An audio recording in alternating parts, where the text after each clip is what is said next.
রাত তখন বেশ গভীর। মালতী আর বিষ্ণু নিজেদের ঘরে গভীর নিদ্রায় মগ্ন। মা, ও মা, ওঠো না, এসো আমার কাছে, আমার খুব ভয় লাগছে মা। মালতী ঘুমের ঘোরেই উঠে দাঁড়িয়ে দরজা খুলে বাইরে এলো। আসছি, আমি আমি এখনই আসছি তোর কাছে বিট্টু। মালতী এগিয়ে চলল তাদের বাড়ির পিছনের পুকুরটার দিকে। তাড়াতাড়ি এসো মা, কেউ দেখে ফেললে আর ওরা তোমায় আসতে দেবে না, আমার খুব ভয় করে মা। আসছি আমি, তোর কোনো চিন্তা নেই, এক্ষুনি আসছি। বিট্টু ধীরে ধীরে পুকুরের জলে নেমে গেল। মালতীও তাকে অনুসরণ করে পুকুরে নামতেই যাচ্ছিল, এমন সময় তার হাত ধরে পিছন থেকে এক ঝটকায় তাকে টেনে ধরল মালতীর স্বামী বিষ্ণু। কি হয়েছে? আমি আমি কোথায়? তুমি কি করতে যাচ্ছিলে মালতী? আজ আবার সেই একই ঘটনা? আমি আমি আমি আমি জানি না কি হয়েছে। বিট্টু ডেকেছে আমায়। হ্যাঁ, বিট্টুই ডেকেছে। বিট্টু আজ 1 মাস হলো আমাদের ছেড়ে চলে গেছে মালতী। ও কিভাবে তোমাকে ডাকবে? আমি স্পষ্ট শুনতে পেয়েছি, ওই ডেকেছে। হ্যাঁ গো, হ্যাঁ, ওকে ওকে আমাকে মেরে ফেলতে চায়। ও ডাকলে যে আমি আর নিজের মধ্যে থাকি না। কি আবল তাবল বকছো বলো তো মালতী? বিষ্ণুকে কত ভালোবাসতে তুমি, আগলে রাখতে। সে কেন তোমাকে মারতে চাইবে? চলো ঘরে, চলো ঘরে চলো।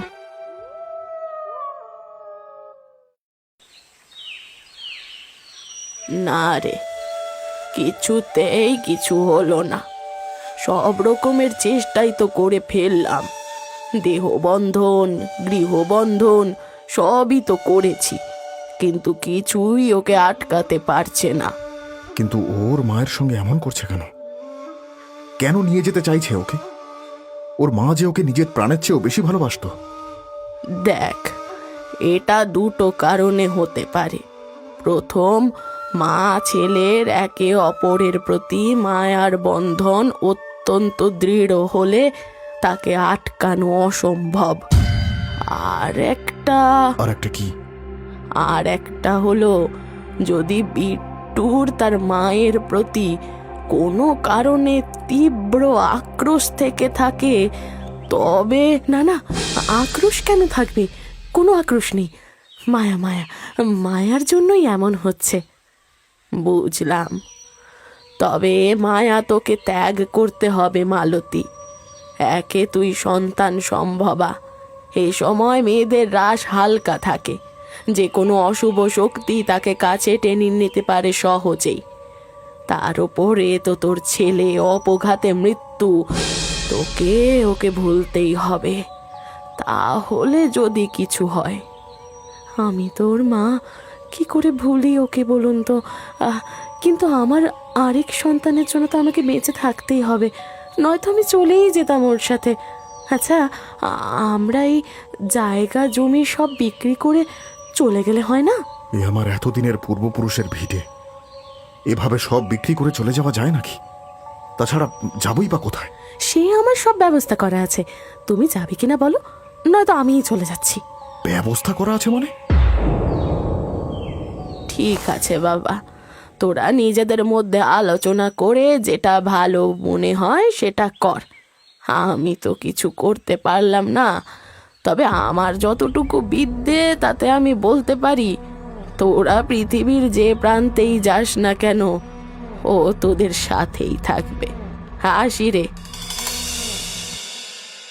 এদিকে মালতী নিজের স্বামীকে বুঝিয়ে সেদিনই লোক জোগাড় করে বাড়ি জমি সমস্ত বিক্রি করে মোটা টাকা নিয়ে এসে ওঠে নিজের বাপের বাড়িতে। মালতীর বাড়িতে থাকার মধ্যে আছে কেবল তার মা এবং এক ছোট ভাই।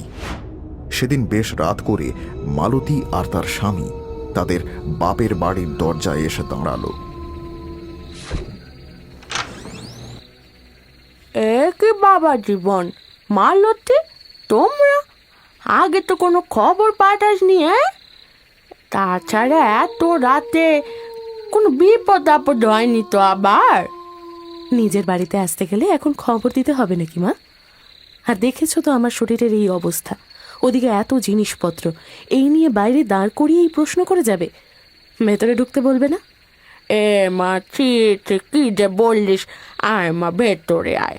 এসো বাবা জীবন, এসো এসো। মালতী, তুমি ভিতরে যাও, আমি জিনিসপত্রগুলো নিয়ে আসছি। আরে তুমি এসো তো, ওগুলো আমার ভাই নিয়ে আসবে। এই ভাই, জিনিসগুলো নিয়ে আয়। মালতী, এখনো সময় আছে।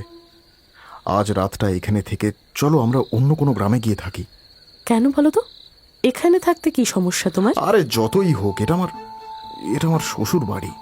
জামাই হয়ে শ্বশুর বাড়িতে থাকাটা ভালো দেখায় না। 5 জনে 5 কথা বলবে। কে কি বললো ওতে আমার বইই গেল। এটা বুঝে আমার বাড়ি নয়? সেসব ঠিক আছে, কিন্তু এটা তো তোমার ভাইয়েরও বাড়ি। আজ বাদে কাল তার বিয়ে হবে, বউ আসবে, তখন কি করে এ বাড়িতে থাকতে দেবে আমাদের? থাকতে দেবে না মানে? এ বাড়ি যতটা আমার ভাইয়ের ততটাই আমাদের। এই সম্পত্তিতে আমারও ভাগ আছে, বুঝলে? কিন্তু আরে রাখো তো তোমার কিন্তু, আমার খুব খিদে পেয়েছে। ওমা, আমরা কি না খেয়ে শুয়ে পড়বো নাকি? না না, খাবার তৈরি হয়ে গেছে। বাবার জীবনকে নিয়ে ঘরে আয়, আমি সব গুছিয়ে দিচ্ছি।